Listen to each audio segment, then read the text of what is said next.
I still remember the glow of my laptop screen that night. It was past midnight, and while most of the world outside my tiny apartment was asleep, I sat hunched forward, staring at green and red candlesticks dancing across the chart. Every rise felt like a heartbeat, every fall like a knife. I was 24, broke, and desperate to change my life. Trading had become my last hope.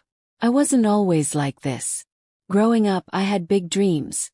Dreams of becoming someone important, someone my late father would be proud of. He used to work long hours at a factory, hands rough and calloused, to make sure I had books to read and shoes to wear. Before he passed, he held my hand and said, "Son, don't just chase money. Chase something that lasts." But at 24, with debt piling up and the world closing in, all I could think about was money. And trading seemed like the golden door. First, it was magical. I deposited the little I had, just $500, into a trading account. I watched tutorials, read articles, joined online forums. And somehow, luck was on my side. My first trade doubled my money overnight. Felt unreal. I remember pacing around my room, laughing like a madman. For the first time in years, I felt like the universe had chosen me for greatness. Days turned into weeks, and my $500 grew into $5,000. The rush was addictive. Every win filled me with pride. Every profit made me feel invincible. I started imagining a different life.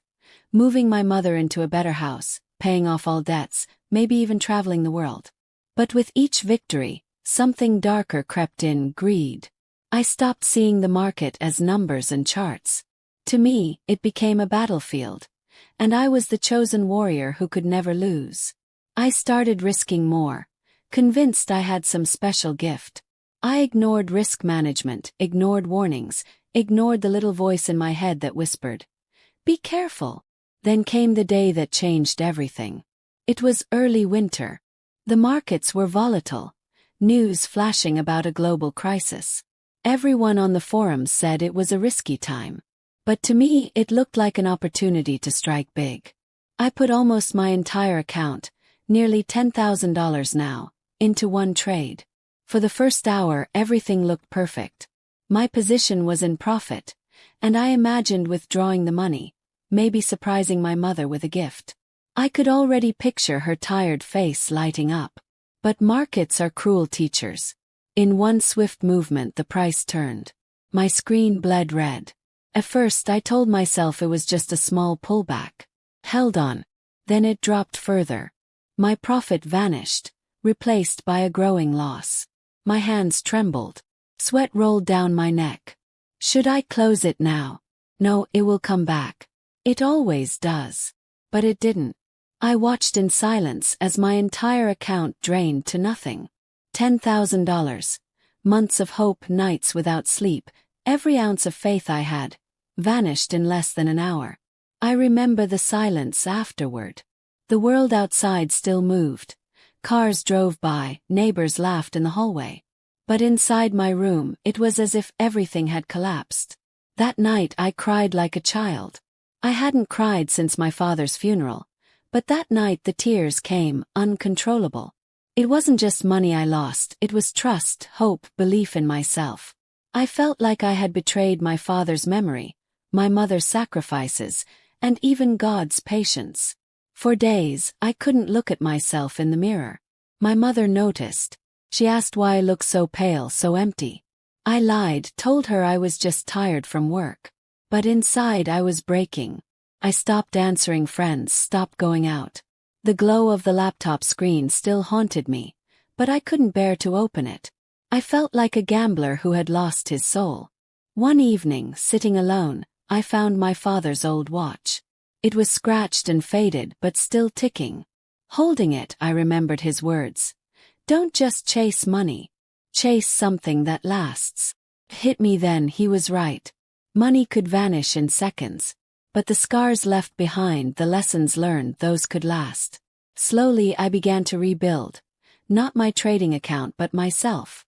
I got a part-time job teaching kids mathematics. At first, it felt humiliating compared to the big trader image I once had. But something changed when I saw the kids smile, when I saw their eyes light up after solving a problem. I realized that impact, not money, gave me meaning. Months passed. The pain didn't fully go away, but it softened. I started journaling my thoughts, writing about my mistakes, my greed, my downfall. It was raw and painful, but healing. One day I posted my story online, not as advice but as a confession. To my surprise, hundreds of people responded. Many said they went through the same. Some thanked me for saving them from making the same mistake. For the first time since that dark winter night, I felt like maybe my pain had a purpose. I won't lie, I still miss the thrill of trading. Sometimes late at night I still dream of the charts, the green and red candlesticks. But I no longer see them as a golden door. To me, they're a reminder of how fragile life is, how dangerous greed can be, and how easily we can lose ourselves. The trade that broke me also built me, because in losing everything I found something deeper. Found humility. Found patience. I found the courage to start again, not as a reckless dreamer, but as a man who understands that true wealth isn't measured in dollars, but in peace of mind, in love, in the quiet strength to face tomorrow. And now, whenever I look at my father's old watch, I no longer feel shame. Feel gratitude. Gratitude for the lesson, for the pain, for the chance to live differently. The trade that broke me did not end me. It saved me from myself.